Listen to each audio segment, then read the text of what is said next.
Hey there, this is Gregory Elwood. You are watching or listening to the latest episode of the Worldwide Tea podcast. And unfortunately, my co-host, the fantastic Evan, is across the seas. He's exploring other countries and other cultures, but this is a very big weekend for the drag race world, the drag world, the pride world, the gay world. We have a major movie coming out that you need to go see, which is, to be honest, has better reviews than Disclosure Day, than a Steven Spielberg movie, which is sort of shocking. I mean, on Rotten Tomatoes at least. But anyway, more importantly, Stop That Train is finally here. And we were lucky enough to speak to a ton of the talent. And in this episode, we had the opportunity to talk to the one and only Brooke Lynn Hytes, Marcia Marcia Marcia, also known as Marty Lauder, that Broadway veteran that she is, and LA's always reigning queen, Symone. So, if you are not subscribed yet to the Worldwide Tea Podcast, either on Spotify or on Apple Podcasts, please subscribe, and or please subscribe here on YouTube. We'd love to have you. And we've got even better news. Canada's All Stars is about to arrive. Drag Race France season 4 is about to arrive. So the Worldwide Tea podcast is going to be back and up and running. Share it with your friends. Get excited. Tell us what you're excited about, and hope you go see the movie. But in the meantime, let's check out this interview with Brooke Lynn, Marcia, and Symone. First of all, I just saw the movie, and it's so freaking funny. Like, Isn't it? congratulations. Like, Thank seriously. you. As someone who just like sees way too many movies for my day job, like that was such a That was relief. it was a delight. It was a treat, huh? Yes, I'm Yes. being genuine. Absolutely. Yeah. So, for all three of you, how did this project come your way? And were you skeptical at first? Were you wondering what's going on? Like, wow, trying to make a movie? Like, what were your initial thoughts? My initial thought was like, oh my God, thank you for asking. You listen, it's a pleasure to be asked, darling. And then we got, RuPaul's gonna be in it, Adam Shankman's directing, and so it just kind of spiraled into excitement and excitement and hoping we get the part, or I get the part, and Yeah. but I don't know. It's just exciting, like to have this opportunity and then to know, like, I kind of knew earlier on that it was going to be in theaters, like that was kind of told to me. And so I was just like a ball of just excitement and giddy and being like, all right, let's do this thing. Let's have some fun. And it was a great script. It was a funny script. We were the forefronts of it. We weren't the butt of the joke. We were making the jokes. We were having fun. So like, it was just perfect for my time and that time in my life as well. What about you, Brooke? Yeah, we were asked to audition for this, and I think I auditioned this time last year, like during Pride Month, and I was like crazy busy. So I was like, yeah, yeah, sure. And I just threw in my tape really quickly. I really didn't think any more of it. I didn't realize it was going to be this big thing that it was, obviously a theatrical release and all this other stuff. And then it just happened, and it was the most amazing, magical experience, getting to work with Adam and getting to work with these two ladies as well as all the other drag queens on the set was just so much fun. And I think my favorite part of it was just getting to spend time with my drag race sisters, which we don't Yeah. get to do, and just getting to hang out and kind of build relationships because we spend a lot of our time alone on the road, and it's very rare we get to work together as a group and especially work together in this kind of environment. So wait, Marcia, what did you think? Because you were still on Broadway then when people were auditioning, correct? Yes. I mean, it's a thing with theater actors. You want to get that next job lined up as fast as you can. So yeah, they asked me to audition. I submitted my tape. I was texting them, I think maybe like once a week until I heard. I was like, so any update on this? Any update on this? Any update on this? Because I wanted to do it so badly. Because yeah, I mean, I think I knew pretty early on that it was a theatrical release and that Adam Shankman was attached. So it was a job that I was really passionate about. It like really excited me and inspired me. So my fingies were crossed. And Yes. I guess I was crossing them tight enough because I got some. So when you initially auditioned, were there musical numbers in the script? I've not spoken to Adam yet, so I don't know if that had happened. Did you know you would have to sing? No. No. No, I mean, and it was very vague. It was like Yeah. most of us auditioned for like multiple roles. I Yeah. think it was still Oh. kind of being formulated as it was happening. Yeah, like I auditioned for Jujubee and Ginger's parts Yeah. and Brooklyn's part And then I Same. ended up at Allie, and I said, okay, great. I'll Works for take it. me. Yeah, same. We didn't know really at that point. We only got the certain sides that they wanted us to read for. So when we got the script and saw it all, we were like, oh, so we're actresses, but we still got some drag in there. Okay, I see you, girl. Yeah. Yeah. We all auditioned for multiple parts.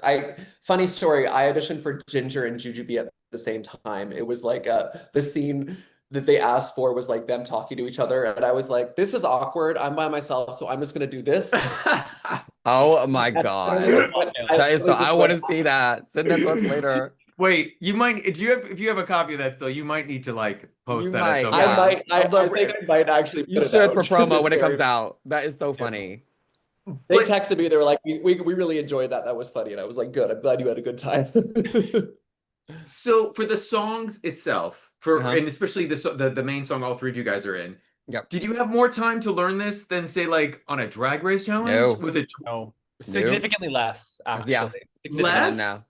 We Yeah, were it Like was a at, day? about the same time. Yeah, because we recorded vocals in one day, learn one number a day. So that Saturday, that Sunday, and then we shot a number a day. So it was a total of what, like 5, 6 days of like preparation of that. So I mean, like it went really fast, you know. So we were in Leland's home studio, and he would be like, okay, the line is, bring your drugs, it's time to play. Okay, go.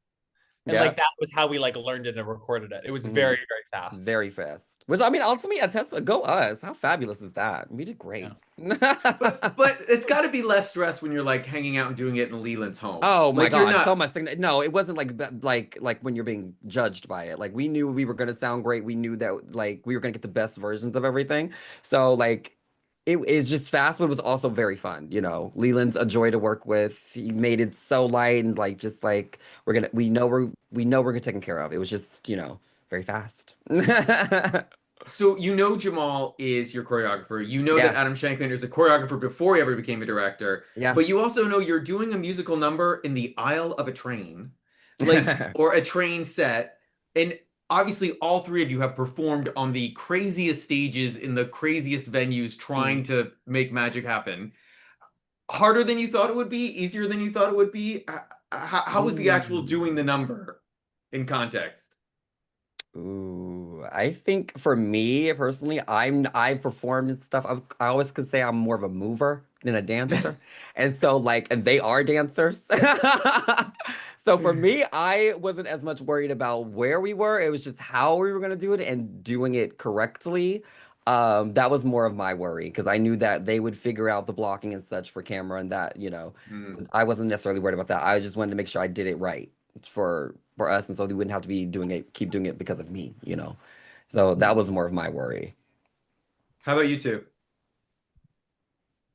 I mean, the small space I think really contributed to just like the nature and the comedy of the number. Because part of what made it funny, I think, was that we were trying to like make it Yes. work in this teeny space. So I think if anything, it just adds to the environment that we were Hmm. acting in. Yeah. Um, It was really fun for me because I mean I as an ex-dancer now I haven't been a professional ballet dancer since I was, gosh, 25, so it's been like 15 years since I did that. So anytime I get to do like anything back in like the choreography realm and like do like a choreographed number and have everything kind of be set and like it's just a really kind of fun experience to do it Hmm. again. So I really, really enjoyed it. And yeah, it was kind of nice doing it in a limited space. First of all, it's wider than an actual train, just so you're all aware. We did yes. have more space than we think we did. But it was, yeah, it was nice having those kind of parameters and kind of learning how to like work around everything. And you kind of almost had props and things you could lean on and like play Yeah. with a little bit. Nice. So I also got to ask, obviously, I'm assuming you guys got a call sheet, like a normal, like a traditional Hmm. film or television Yes, yes, show. yes. When you saw the call sheet and saw who the guest star, like the guest stars, who surprised you the most, or had you weeks before been told this is who's going to be on the show? Mm-mm. We didn't know because in the script, everything is there's no names. It's just like archetypes of people. So like we didn't know who was filling that said role at the time. So like even if we did see the call sheet, sometimes we'd be like, oh wait, what are they doing? What are they playing with today? Like so like it was fun like to see who's gonna be on set today. Honestly, because like every day was for the most part different. So that way it was fun. It was a game of who's who.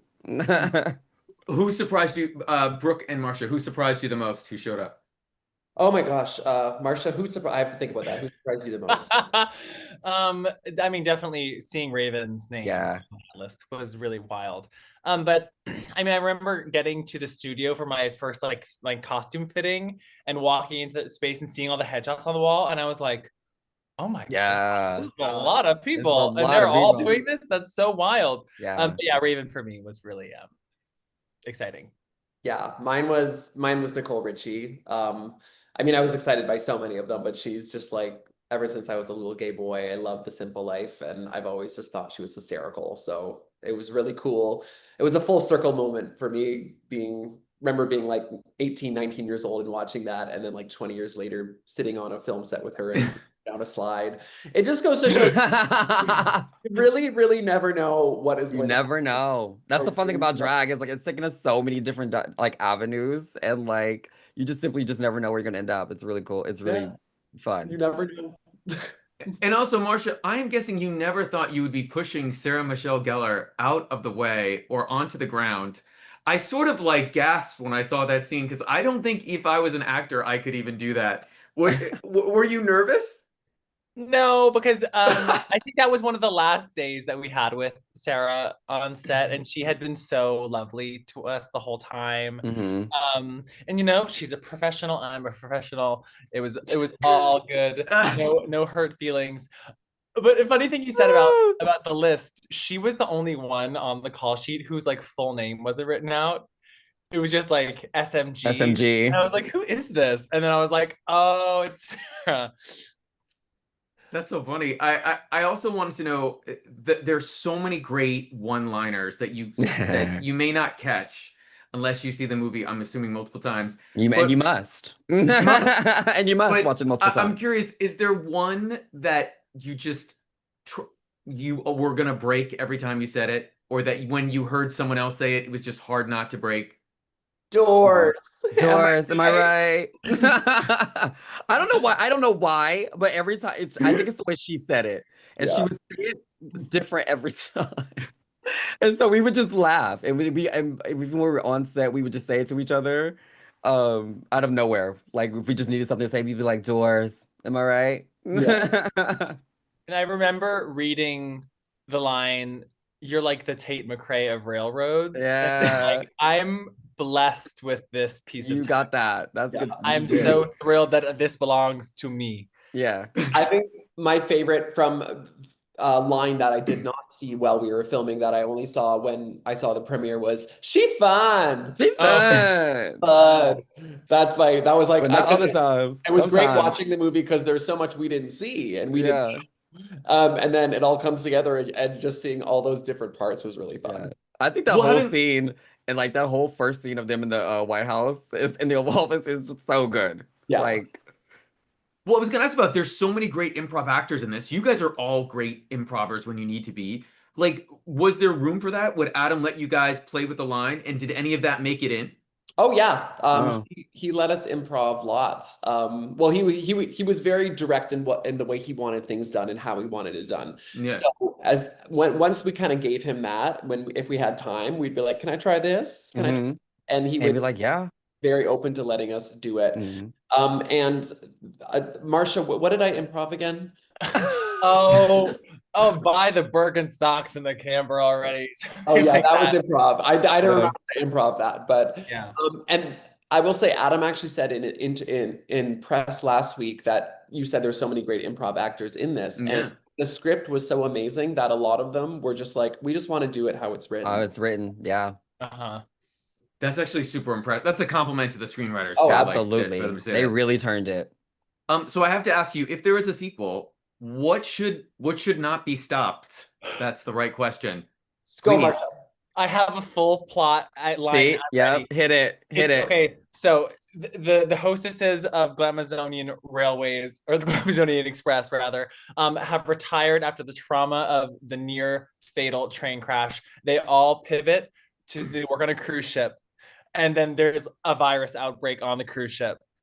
Stop that cruise. Yes, yes, yes, yes. I'm all for it, except one of the biggest bombs in film history was Uh-oh. the sequel to Speed called Speed 2 Cruise Control. And I might make it a plane. I just Okay. see if there's a way. Listen. It's just bad karma. That's just It's my just- I think- unsolicited advice. I think that's all the better because we can do it because drag queens make everything better. It's They do. true. And It's we true. want to go on a cruise. Yes. Virgin. You know what? Gay cruises are a thing. Make it happen. Let's make it happen.